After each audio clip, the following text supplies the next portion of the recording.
படிக்கிற பசங்களுக்கு pocket money அப்படிங்கிறது அளவுக்கு மீறி எதுக்குங்க? ஸ்கூல்ல அவங்க மற்ற பசங்களுக்கு நடுவில் தன்னை இதுவாக காட்டிக்கணும் அப்படிங்கிறதுக்காக அதுக்கப்புறமா அவன் தீய பழக்கங்களுக்கெல்லாம் அடிமையாயிட்டான் என் பையனோ பொண்ணோ அப்படின்னு மனசு வருத்தப்படுறதுல என்னங்க இருக்கு?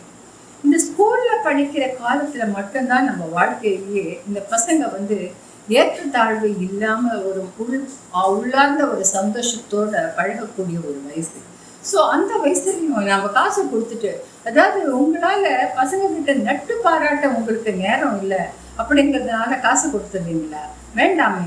அந்த பணம் கொடுக்கறதுக்கு பதிலாக அந்த டைத்தை குவாலிட்டி டைம் நீங்க உங்க பசங்களோட ஸ்பெண்ட் பண்ணுங்க.